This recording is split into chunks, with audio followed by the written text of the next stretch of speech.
child. I can't believe you just did nothing. It begins with a question that still unsettles anyone who hears this case for the first time. How does a 22-year-old woman leave work after what should have been an ordinary summer night, and within days become the center of one of Tennessee's most disturbing homicide investigations? For nearly a year, investigators refused to stop chasing answers. Every surveillance camera, every phone record, every witness statement, and every digital breadcrumb became another piece of a puzzle that seemed impossible to solve.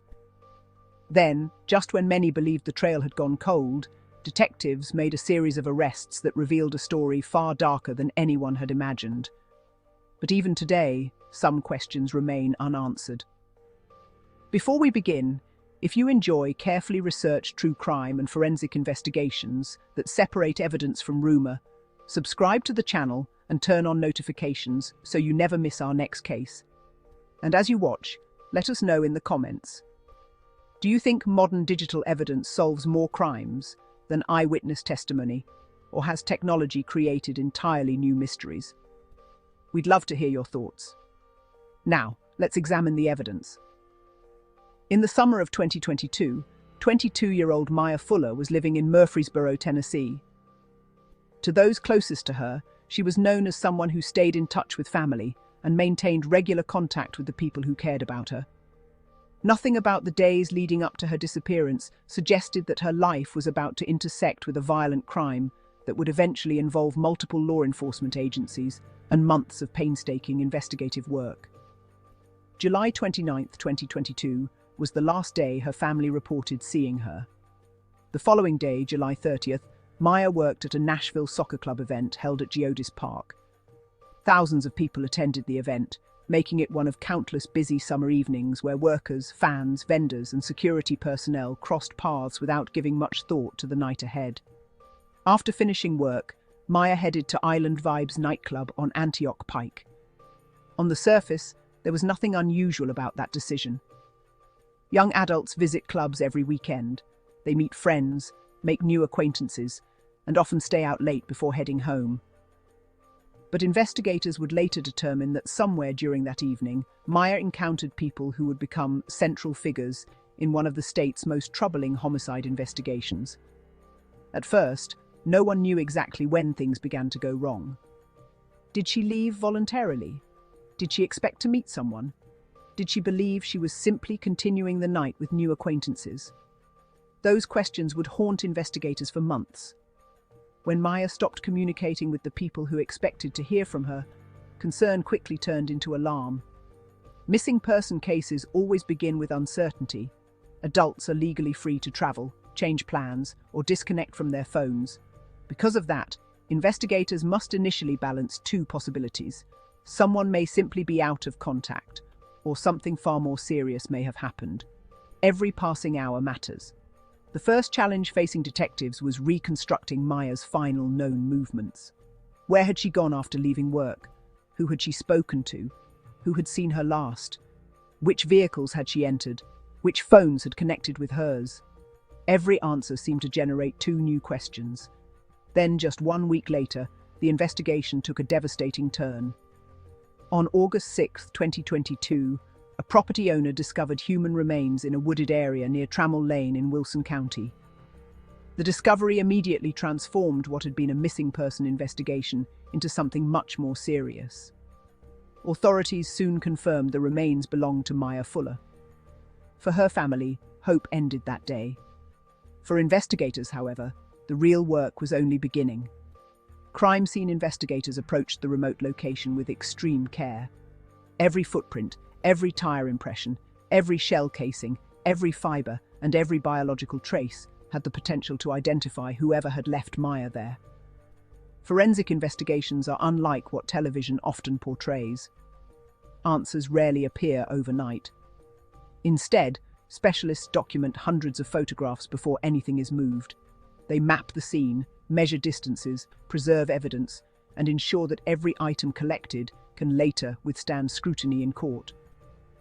A single mistake during evidence collection can jeopardize an entire prosecution. Investigators also had to answer another crucial question. Was this where Mya had been killed? Or had her body been transported there after the homicide occurred somewhere else? Those two possibilities require entirely different investigative strategies. If the murder occurred elsewhere, detectives would have to locate the primary crime scene, something that is often much harder than finding where a victim's body was ultimately discovered. The medical examiner's findings would become one of the investigation's most important pieces of evidence. According to the autopsy, Mya suffered multiple gunshot wounds. She also had broken ribs and a fractured left femur. A projectile was recovered from her pelvis. Toxicology testing reportedly found no alcohol or illegal drugs in her system. These findings helped investigators establish not only that this was a homicide, but also provided clues about the violence she endured before her death. While autopsies can answer many questions, they rarely answer all of them. They can reveal injuries, they can identify wounds, sometimes they can estimate the sequence of trauma, but they cannot explain motive, they cannot identify the people responsible, and they cannot tell investigators exactly where every event took place. That responsibility falls to detectives. As investigators expanded their inquiry, they began collecting surveillance footage from businesses, traffic cameras, and nearby locations. Today's investigations generate enormous amounts of digital evidence. A single night can produce hours of security footage from restaurants, gas stations, parking lots, apartment complexes, convenience stores, and businesses. Each recording becomes another opportunity to establish a timeline.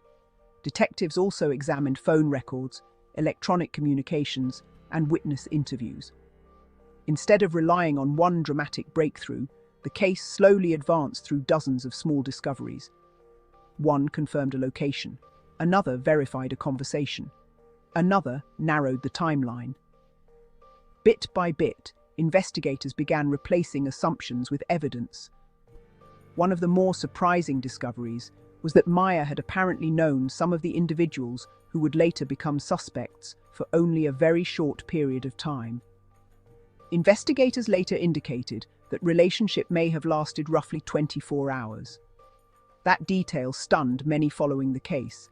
It suggested that the people at the center of the investigation were not necessarily long-time acquaintances or close friends.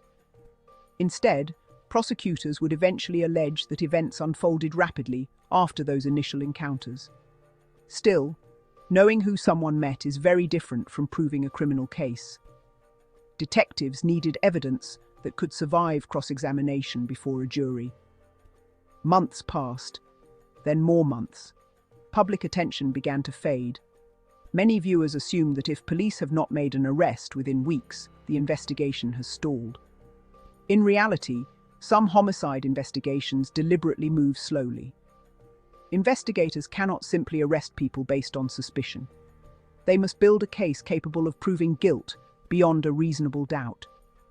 That often means waiting for forensic testing, reviewing thousands of pages of records, conducting repeated interviews, comparing inconsistent statements, obtaining search warrants, analyzing digital devices, and continually testing every theory against the available evidence. Behind the scenes, investigators from multiple agencies, including the Wilson County Sheriff's Office, the Tennessee Bureau of Investigation, the Metro Nashville Police Department, and the FBI, continued working together. Each agency contributed different expertise, resources, and investigative capabilities. The public saw very little of that work. But detectives were assembling a timeline that prosecutors would later describe in court. Nearly 1 year after Mya disappeared, the investigation reached a dramatic turning point. Multiple suspects were arrested. Authorities announced charges that included first-degree murder, felony murder, kidnapping, and, in one case, abuse of a corpse. The arrests answered one question. Police believed they knew who was responsible, but they also raised a far more disturbing one. According to prosecutors, what allegedly happened to Mya after she left the nightclub was far more calculated than anyone had imagined. And as investigators prepared to reveal that timeline, the case took an even darker turn. For months, investigators remained silent about exactly what they believed had happened after Mya Fuller left the nightclub. They had good reason. In homicide investigations, revealing too much too early can compromise witness interviews, influence testimony, or alert suspects to the evidence detectives have already uncovered. Instead, investigators quietly continued assembling what prosecutors would later describe as the final timeline. According to court records and prosecutors, the events that unfolded were both swift and devastating. Authorities alleged that a disagreement had developed between Mya and a woman later identified as Tiana Tipton. While the exact cause of that conflict has never been fully disclosed publicly, prosecutors argued that it became the catalyst for everything that followed.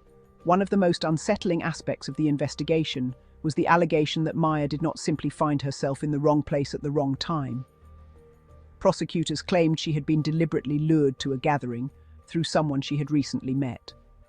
That allegation centered on Tyshawn Bowles. According to prosecutors, Bowles contacted Mya through social media and invited her to meet with a group. From Mya's perspective, it may have appeared to be nothing more than another stop during an evening out. Investigators later suggested that she had known the people involved for only about 24 hours. If true, that detail serves as a chilling reminder of how quickly trust can form, and how tragically it can be exploited. Prosecutors alleged that once Mya arrived, a confrontation escalated into violence. What happened during those moments has never been described in complete public detail, and investigators have withheld many specifics. But according to the prosecution's case, Mya was forcibly placed into the trunk of a vehicle. For detectives, proving that allegation required far more than a witness saying it happened. Kidnapping charges often depend on a combination of evidence: witness testimony, digital communications, surveillance footage, forensic findings, and statements made by those involved. Prosecutors must demonstrate that the victim's movement was unlawful and against their will. Investigators believed they had gathered enough evidence to support that conclusion. Authorities alleged that Mya was then transported from Davidson County to a remote area in Wilson County. The drive itself became an important part of the investigation. Modern homicide investigations frequently rely on digital data to reconstruct travel routes. Cell phone records, location services, surveillance cameras, toll records, license plate readers, and even business security systems can collectively establish where a vehicle traveled and approximately when it arrived. Unlike eyewitness testimony, digital evidence often cannot forget details or become confused by the passage of time. Piece by piece, detectives believed they reconstructed that journey. According to prosecutors, once they reached the remote location, Tiana Tipton shot Mya multiple times. The medical examiner's findings were consistent with fatal gunshot injuries.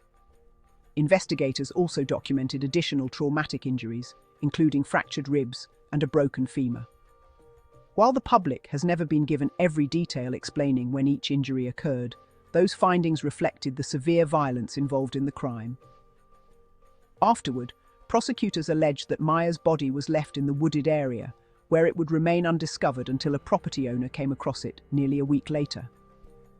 For Mya's family, every day during that week represented another desperate search for answers. For investigators, once the body was located, the race began to identify everyone responsible. On July 12, 2023, nearly 1 year after Mya's disappearance, investigators announced the arrests of 3 Nashville residents. Tiana Tipton was charged with first-degree murder, felony murder, kidnapping, and abuse of a corpse. Tyshawn Bowles was charged with first-degree murder, felony murder, and kidnapping.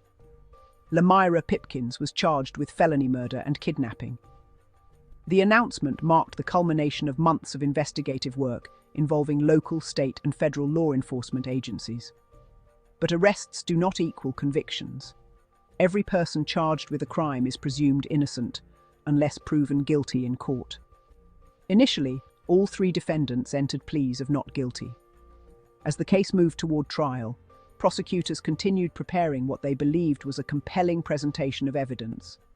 Defense attorneys, meanwhile, examined every piece of that evidence, looking for inconsistencies, alternative explanations, or procedural errors. That is how the justice system is designed to function. Each side tests the evidence before a verdict is reached. Then, just days before trial was scheduled to begin, the case changed dramatically. In March 2025, Tayana Tipton pleaded guilty. Rather than forcing Mya's family to relive every detail during what likely would have been a lengthy murder trial, the guilty plea resolved the most serious allegations against her. She received a life sentence for premeditated first-degree murder. The felony murder conviction merged into that sentence, and additional penalties addressed the remaining charges. For prosecutors, the plea represented accountability. For Mya's loved ones, it may have provided at least some measure of closure, though no sentence can undo the loss they suffered. The legal proceedings involving Tyshawn Bowles reached a different outcome. He later entered a plea agreement to a reduced charge of facilitating especially aggravated kidnapping. He received a 12-year prison sentence. According to prosecutors, the available evidence established that Bowles helped lure Mya to the gathering, but did not prove beyond a reasonable doubt that he personally carried out the fatal shooting. Plea agreements often reflect what prosecutors believe they can conclusively prove at trial, rather than every allegation originally included in an indictment.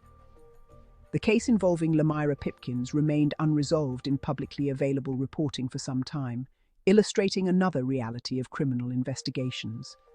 Different defendants often move through the court system on different timelines. Some cases end in guilty pleas, others proceed to trial. Others involve ongoing legal proceedings that can continue for months or even years.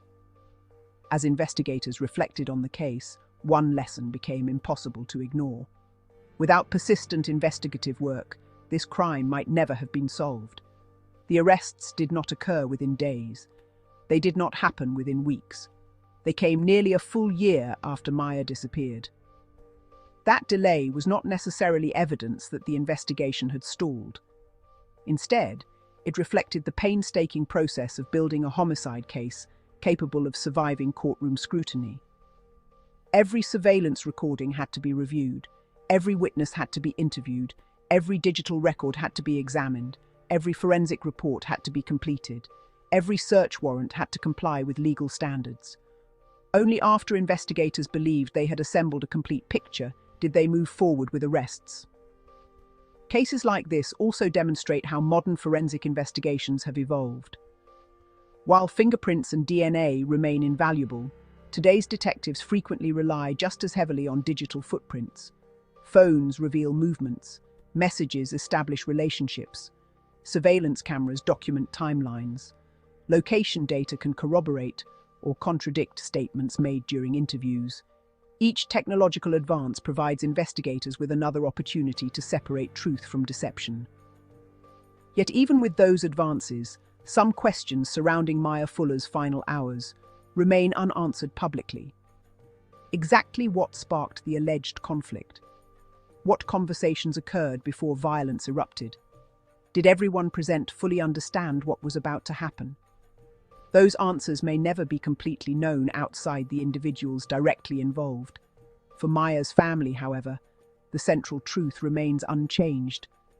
A young woman who should have returned home after work instead became the victim of a violent crime that forever altered countless lives. Her story is a reminder that behind every case file, every courtroom proceeding, every forensic report, and every headline is a real person whose future was taken away.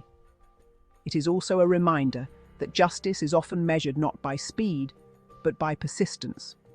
Investigators refused to abandon the case. Forensic specialists continued examining evidence. Prosecutors assembled their case piece by piece. And eventually, the legal system reached outcomes that held those found responsible accountable under the law. While no investigation can erase the pain endured by those who loved Mya, the determination shown by the investigators ensured that her case did not become another unsolved mystery. As we close this investigation, we'd like to hear your perspective. Do you believe the year-long investigation demonstrates that patience is essential in building a strong homicide case? Or do you think critical evidence should have led to arrests much sooner? Share your thoughts respectfully in the comments below. If you appreciate evidence-based true crime documentaries that focus on verified facts rather than sensational rumors. Don't forget to subscribe and enable notifications. Your support allows us to continue researching complex cases, examining forensic evidence, and bringing thoughtful, respectful coverage of stories that deserve to be remembered. Thank you for watching, and until next time, remember that every piece of evidence tells a story, but only when investigators have the patience to listen.